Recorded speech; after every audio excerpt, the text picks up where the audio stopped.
مولاي صل وسلم دائما ابدا على حبيبك خير الخلق كلهم.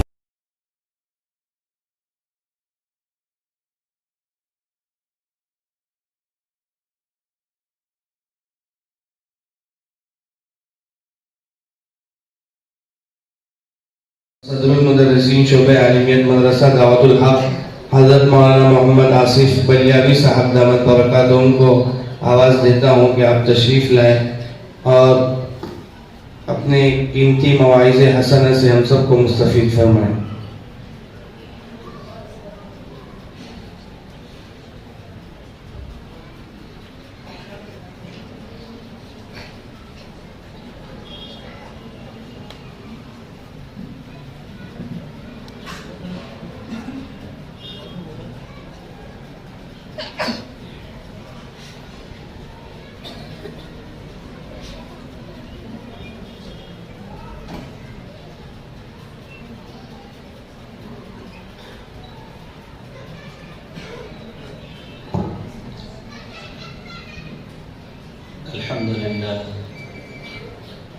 الحمد لله نحمده ونستعينه ونستغفره ونؤمن به ونتوكل عليه ونعوذ بالله من شرور أنفسنا ومن سيئات أعمالنا من يهده الله فلا مضل له ومن يضلل فلا هادي له ونشهد أن لا إله إلا الله وحده لا شريك له ونشهد أن محمدا عبده ورسوله صلى الله تعالى على خير خلقه محمد وآله وأصحابه أجمعين. أما بعد فقد قال الله تبارك وتعالى في القرآن المجيد أعوذ بالله من الشيطان الرجيم بسم الله الرحمن الرحيم يا أيها الذين آمنوا قوا أنفسكم وأهليكم نارا وقودها الناس والحجارة عليها ملائكة غلاظ شداد لا يعصون الله ما أمرهم ويفعلون ما يؤمرون. وقال النبي صلى الله عليه وسلم كلكم راع وكلكم مسؤول عن رعيته. صدق الله العظيم وصدق رسوله النبي الكريم ونحن على ذلك من الشاهدين والشاكرين والحمد لله رب العالمين.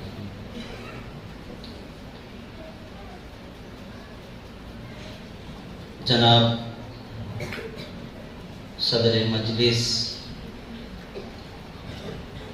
اور مدرسے کے بانی و ناظم حافظ ساجد صاحب شاہدی، علماء کرام، اساتذہ کرام، سرپرست حضرات اور عزیز طلبہ، آپ کے اس مسابقے کا سلسلہ اب ختم ہوا چاہتا ہے اور یہ مسابقہ عظیمہ دینیات کا آخری مسابقہ ہے.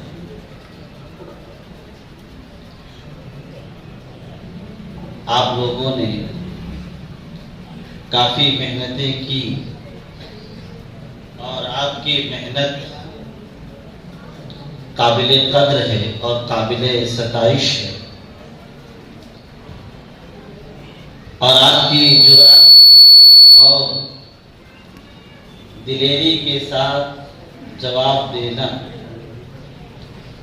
اس سے پتہ چلتا ہے کہ آپ کے اساتذہ کرام نے کتنی محنت کی.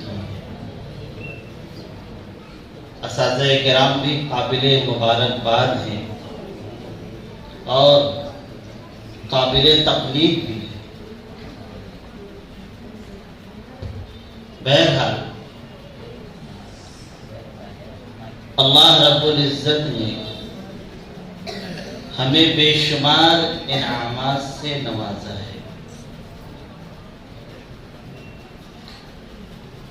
ان نعمتوں کو اگر ہم گننا چاہیں تو گر نہیں سکتے. وَإِن تَعُدُّوا نِعْمَةَ اللَّهِ لَا تُحْصُوهَا، کہ اگر تم اللہ کی نعمتوں کو شمار کرنا چاہو تو شمار نہیں کر سکتے. تو اللہ رب العزت نے ہمیں بے شمار انعامات سے نوازا ہے. ان میں سب سے بڑی نعمت جو اللہ رب العزت نے ہمیں عطا فرمائی ہے وہ ایسی نعمت ہے کہ اللہ رب العزت نے اس نعمت کو دیا تو اللہ رب العزت کو بھی مزہ ہے. اور ساری نعمتیں اللہ رب العزت نے ہمیں دی ہیں تو اللہ رب العزت نے ان نعمتوں کا احسان نہیں جتلایا. آنکھ دیا، زبان دیا، دل دیا، دماغ دیا، ہاتھ پیر اللہ تبارک و تعالی نے عطا فرمائے، لیکن ان نعمتوں کا احسان نہیں جتلایا. لیکن ایک نعمت اللہ رب العزت نے ایسی دی کہ اس نعمت دینے پر اللہ رب العزت نے احسان جتلایا. اور وہ نعمت کیا ہے؟ اللہ تعالیٰ فرماتے ہیں هو الذي بعث في الأميين رسولا منهم يتلو عليهم آياته. اللہ پاک فرماتے ہیں دوسری جگہ لقد من الله على المؤمنين إذ بعث فيهم رسولا، کہ اللہ رب العزت نے تم پر احسان کیا کہ تمہیں میں سے اللہ رب العزت نے رسول کو مبعوث کیا. یعنی نبی کریم صلی اللہ علیہ وسلم کی ذات ایسی نعمت کہ اللہ رب العزت نے اس نعمت کو عطا کیا تو احسان کرتا. سب سے بڑی نعمت اللہ رب العزت نے ہمیں عطا کی. اس لیے کہ اللہ رب العزت نے نبی کریم صلی اللہ علیہ وسلم کے صدقے ہی میں ساری کائنات کو سجایا. تو آپ علیہ الصلوۃ والسلام کی نعمت. اور ہم پر اللہ پاک نے مزید احسان کیا کہ اللہ نے ہمیں آپ کا امتی بنایا. اور دوسری نعمت جو اللہ تبارک و تعالی نے ہمیں بڑی نعمت عطا کی ہے وہ کتاب ہدایت عطا کی. قرآن کریم اللہ رب العزت نے ہمیں دیا ہے. ایسا کلام کہ جس کے اندر کوئی تحریف نہیں ہو سکتی، کوئی رد و بدل نہیں ہو سکتا. اور ایسا کلام کہ اللہ رب العزت نے اس کلام کی حفاظت کی ذمہ داری خود لی. نحن نزلنا الذکر وإنا لہ لحافظون. ہمیں نے ذکر یعنی قرآن کو نازل کیا اور ہم ہی اس کے حفاظت کرنے والے. قرآن جیسی نعمت عطا. اور قرآن حبل اللہ المتین اللہ رب العزت کی مضبوط رسی ہے. اس قرآن کو مضبوطی کے ساتھ آدمی تھام لے تو دنیا اور آخرت دونوں کی کامیابی لازمی اور یقینی. قرآن جیسی اللہ رب العزت نے ہمیں نعمت دی. قرآن اس کو پڑھنا بھی عبادت ہے، اس کا سننا بھی عبادت ہے، اس پر عمل کرنا بھی عبادت ہے، اس کی اشاعت بھی عبادت ہے، اس کو محبت کی نگاہ سے دیکھنا بھی عبادت ہے. ایسا کلام اللہ رب العزت نے عطا کیا. اس قرآن کو جو پڑھنے کا حق ہے اس طریقے سے پڑھیں گے تو اللہ رب العزت ہمیں ثواب عطا فرمائے. اور اگر قرآن کریم چاہے جو بھی چھوٹے ہو بڑے ہو، قرآن کریم کو جیسے پڑھنے کا حق ہے ویسے نہیں پڑھا گیا تو ثواب کے بجائے نقصان بھی ہو سکتا ہے. اسی لیے ہر ایک کی ذمہ داری ہے کہ قرآن کریم کو سیکھ کر کے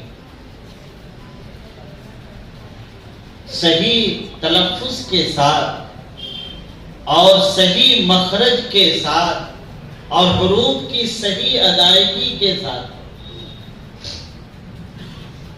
حضرت ام سلمہ رضی اللہ عنہا سے کسی نے سوال کیا کہ والدہ،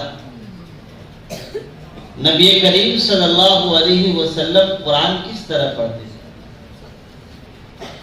آپ کے قرآن پڑھنے کا طریقہ کیا تھا؟ آپ قرآن کس طرح پڑھتے ہیں؟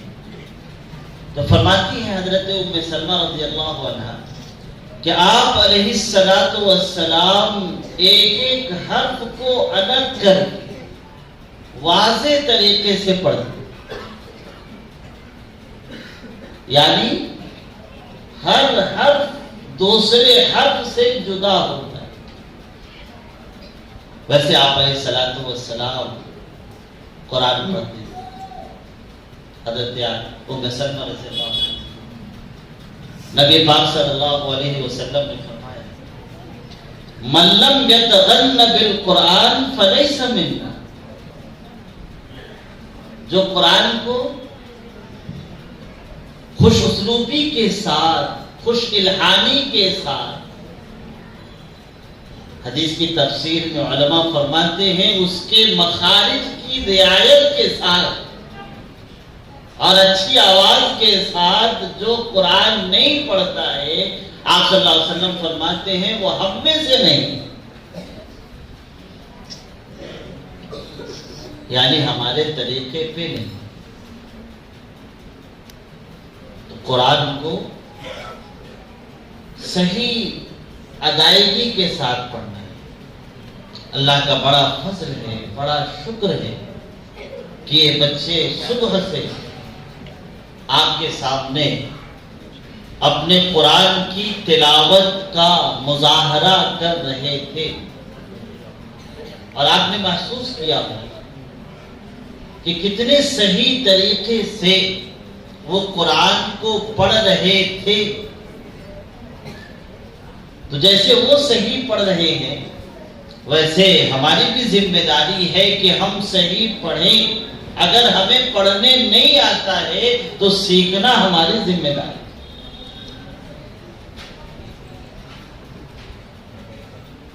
اس کے سیکھنے کی کوشش کریں. یہ کوئی عذر اللہ رب العزت کے بارگاہ میں قابل قبول نہیں ہوگا کہ میں بڑی عمر کا تھا. اس لیے کہ سیکھنے کی کوئی عمر نہیں. العلم من المہدی الی اللحد، علم ماں کے گود سے قبر کے گود تک. سارے صحابہ کرام مجموعی طور سے قرآن کب سیکھا؟ قرآن تو بڑی عمر ہی میں سیکھا. قرآن بڑی عمر ہی میں سیکھا ہے سب. اور ایسا سیکھا کہ ان میں حضرت ابی بن کعب رضی اللہ عنہ کے بارے میں آپ علیہ السلام فرماتے ہیں کہ صحابہ میں سب سے بڑے قاری. اور آپ علیہ السلام نے ان سے ایک مرتبہ کہا کہ اللہ رب العزت نے مجھے حکم دیا ہے کہ میں تم سے قرآن سنوں.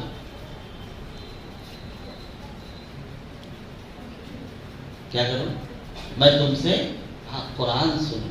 جب یہ جملہ حضرت ابی بن کعب رضی اللہ عنہ نے سنا تو آنکھوں سے آنسو آ گئے اور فرمایا اللہ سمانی، کیا اللہ نے میرا نام لیا؟ تو آپ نے فرمایا ہاں اللہ نے نام لیا ہے۔ بعض روایتوں میں ہے کہ سورہ لم یکن پڑھنے کا حکم دیا۔ ایسے ہی آپ علیہ الصلوۃ والسلام نے حضرت عبداللہ بن مسعود رضی اللہ عنہ سے کہا کہ مجھے سنا قرآن۔ تو ایسے پڑھنے والے ہو گئے، اور کب ہوئے؟ بڑی عمر میں، کہ اللہ رب العزت کی طرف سے پیغام آ رہا ہے کہ آپ ان سے قرآن سنیں، اور ایسے پڑھنے والے ہو گئے کہ ایک مرتبہ کا واقعہ ہے کہ صحابہ کرام قرآن کا مذاکرہ کر رہے ہیں۔ حضرت سعد بن ابی وقاص رضی اللہ عنہ فرماتے ہیں کہ ہمارے پاس اتنا کپڑا نہیں تھا کہ ہم اپنے سطر کو چھپا سکیں، ایک دوسرے کے آڑ کیے ہوئے تھے۔ ارے صحابہ کرام کا حال ایک دوسرے کا آڑ کیے ہوئے تھے تاکہ سطر چھپ جائے اور قرآن کا مذاکرہ کرے۔ اتنے میں نبی کریم صلی اللہ علیہ وسلم آئے، آ کر کے پوچھا کہ بھائی تم لوگ کیا کر رہے ہیں؟ تو انہوں نے کہا کہ ہم لوگ قرآن کا مذاکرہ کر رہے ہیں۔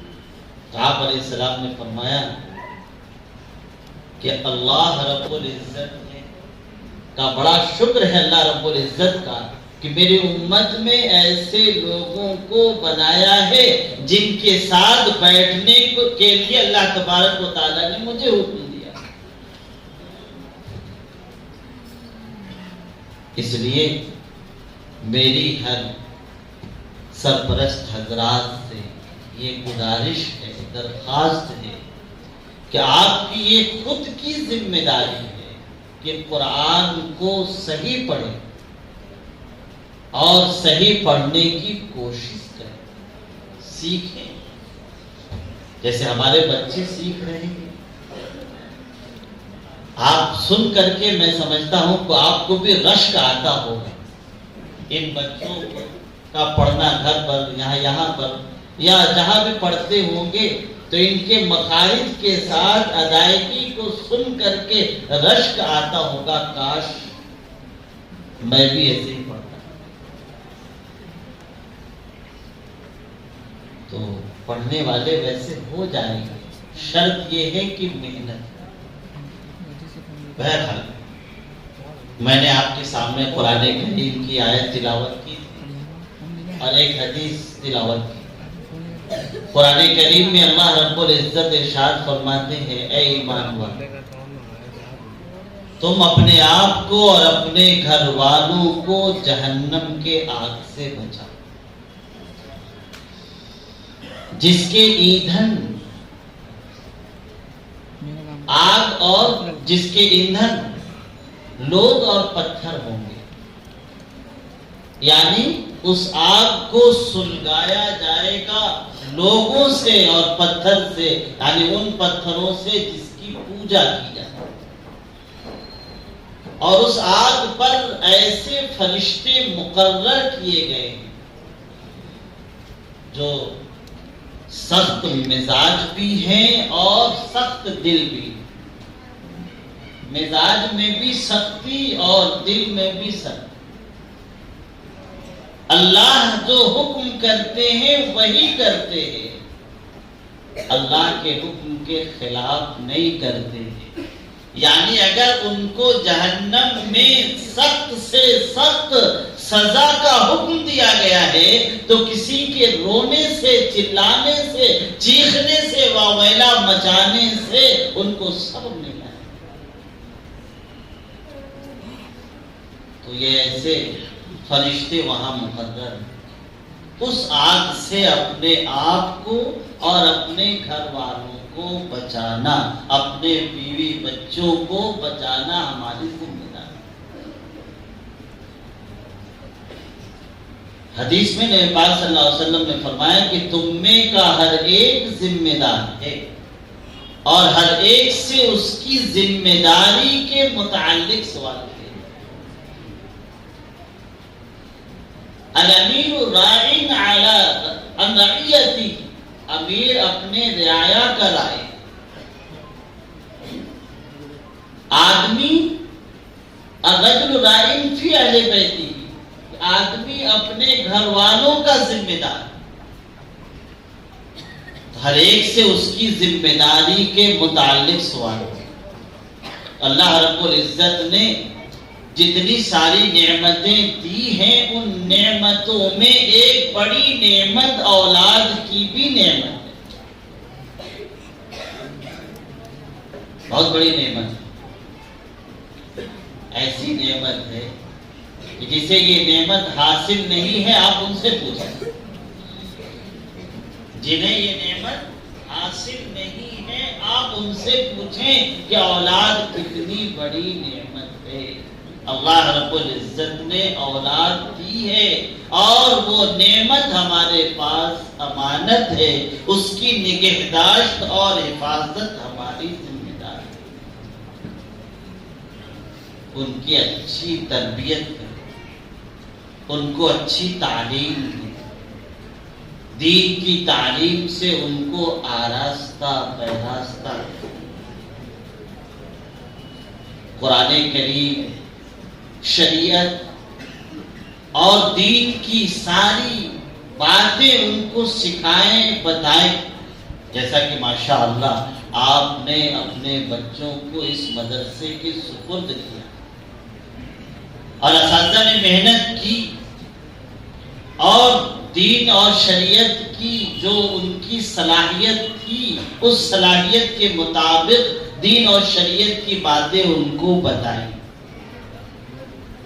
ہماری ذمہ داری یہ ہے کہ جو انہوں نے سیکھا ہے اس سیکھے ہوئے پر عمل کرائیں، یہ ہماری ذمہ داری ہے، ہم اس سے غافل نہ رہیں،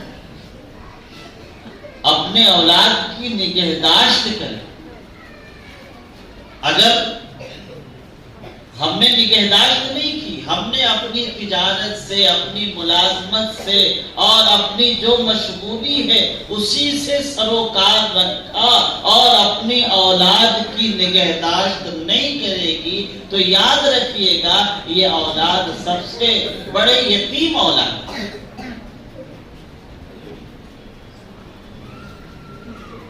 اس لیے کہ کسی کہنے والے نے کہا کہ جس کے والد کا انتقال ہو جائے حقیقت میں وہ یتیم نہیں ہے، بلکہ حقیقت میں یتیم تو وہ ہے جو کہ تعلیم اور ادب سے محروم ہے، تعلیم اور ادب سے محروم رہ جائے وہ حقیقت میں یتیم۔ اس لیے ان کی نگہداشت ضروری ہے، ہر وقت ان کو اپنی نگاہ میں رکھے اور بچپن سے ہی ان کو اچھا ماحول فراہم کرے، اس لیے کہ بچے جو اثر قبول کرتے ہیں وہ والدین کی نقل و حرکت اور ان کے اثر قبول کرتے ہیں، دوسرے ماحول کے اثر کو قبول کرتے ہیں اور تیسرے اپنے مدرسے اور اسکول کے ماحول کے اثر کو قبول کرتے ہیں۔ ہمارے گھر کا جیسا ماحول ہوگا بچہ اسی ماحول کے مطابق رہ جائے، اس لیے گھر کا ماحول نورانی اور شرعی اور دینی ہونا چاہیے۔ اگر گھر کا ماحول صحیح نہیں ہے تو پھر بچہ وہ عکس کرتا ہے۔ بھائی بچے تو اللہ کے رسول صلی اللہ علیہ وسلم نے فرمایا یہ سب فطرت پر پیدا ہوتا ہے، کل مولود یولد علی الفطرہ فابواہ یہودانہ او ینصرانہ او یمجسانہ، کہ پیدا شدہ بچے فطرت پر پیدا ہوتے ہیں. والدین جو ماحول فراہم کرتے ہیں بچے وہ عکس کر لیتے ہیں. اس لیے اولاد کو ولی بنانے کے لیے، اللہ والا بنانے کے لیے خود اللہ والا بننا پڑے گا. ہم اللہ والے نہ رہیں اور یہ سوچیں کہ ہماری اولاد اللہ والے بن جائیں، ولی بن جائیں، یہ نہیں ہو سکتا. اس لیے اپنے آپ کو صحیح رکھنا ہے اپنی اولاد کے.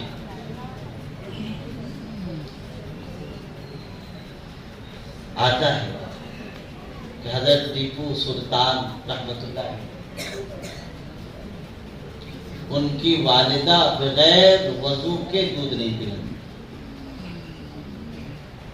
بغیر وضو کے دودھ نہیں پلاتی. تو اس کا اثر ایسا ہوا کہ ایک مرتبہ میسور سے قریب ایک شہر ہے شریرنگا پٹنم، وہاں کسی مسجد کی بنیاد رکھنی تھی ان کے زمانے میں. تو بنیاد رکھنے میں یہ بات طے پائی کہ بنیاد وہی رکھے گا جس کی بالغ ہونے کے بعد نماز قضا نہیں ہوگی. اب کوئی تیاری نہیں ہو رہا مسجد میں،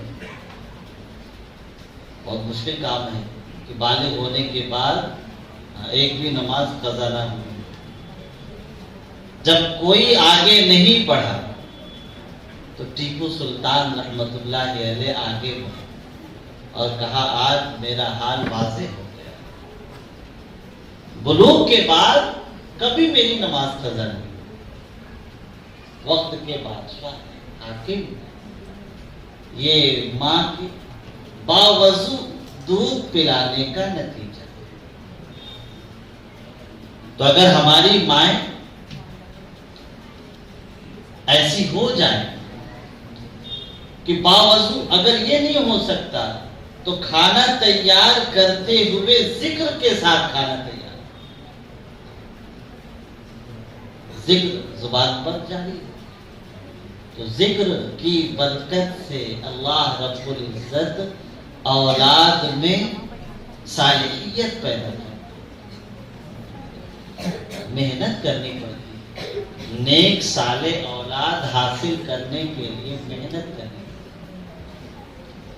جیسے اناج اور غلہ اور پھل فروٹس حاصل کرنے کے لیے کاشتکار کو محنت کرنی پڑتی،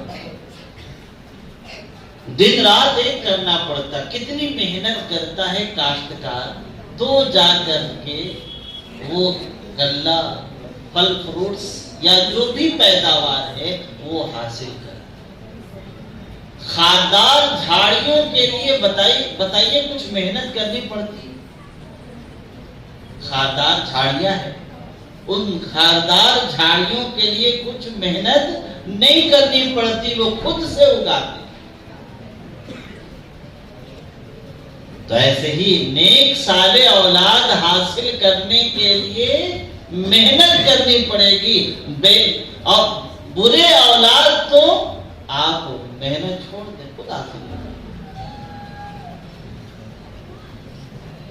اور اگر اولاد کے اندر صالحیت نہیں ہے، ہم نے ان کی دیکھ ریکھ نہیں کی، تو یقین جانیں دنیا اور آخرت دونوں کے پچھتاوا کا ذریعہ. جو اولاد جن کی نیک نہیں ہوتی ہے آخری عمر میں تمنا کرتے ہیں کہ کاش کی اولاد نہ ہو.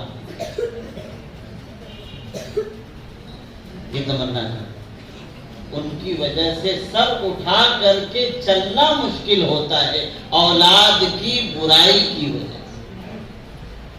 یہ تو دنیا کا حال ہے. آخرت میں بھی رسوائی ہوگی، ذلت ہوگی، اس لیے کہ ذمہ داری ہے. ابھی میں نے آپ کے سامنے روایت پڑھی ہے، ذمہ داری ہے. وہاں بھی رسوائی، دنیا کی بھی رسوائی. اور بہت ممکن ہے کہ اس ہماری غفلت کی وجہ سے کل پکڑ کا ذریعہ نہ ہو جائے، کل پکڑ نہ ہو جائے اللہ تبارک و تعالیٰ۔ اس لیے ہم اس سلسلے میں فکر مند ہیں۔ آپ اپنے اولاد کے لیے دینی تعلیم کا بہترین سے بہترین نظم کریں اور ان کی فکر کرتے رہیں۔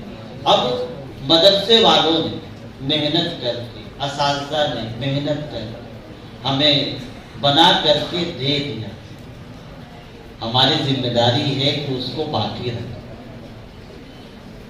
عمل پر لائیں گے تو یہ علم باقی رہے گا۔ اگر عمل پر اپنی اولاد کو ہم نہیں لائیں تو یہ علم نکل جائے۔ علم بغیر عمل کے باقی نہیں ہے، علم کی بقا عمل پر ہے اور عمل کرانے کی ذمہ داری آپ پر ہے۔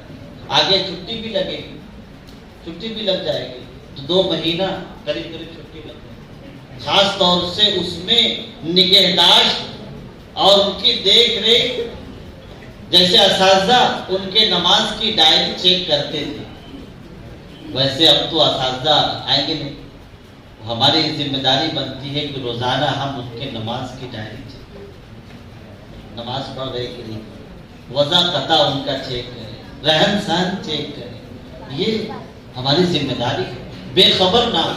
اگر ہم نے یہ سب ادا کر دیا تو اللہ رب العزت اس کی برکت سے ایک بہترین ماحول ہمارے گھر میں قائم کر دے گا، ہمارے گھر میں، ہمارے محلے میں، ہمارے شہر میں، ہمارے اطراف میں ایک بہترین ماحول قائم فرمائیں گے۔ اس لیے کہ ماحول فرد کے مجموعے کا نام ہے، فرد بنے گا ماحول بنے گا، ماحول بنے گا تو سب کچھ درست ہو جائے۔ اس لیے آپ سے یہ چند باتیں میں نے عرض کی۔ اللہ رب العزت سے دعا ہے کہ اللہ رب العزت مجھے بھی اور آپ سب حضرات کو عمل کی توفیق عطا فرمائے۔ وآخر دعوانا جزاکم اللہ خیرا۔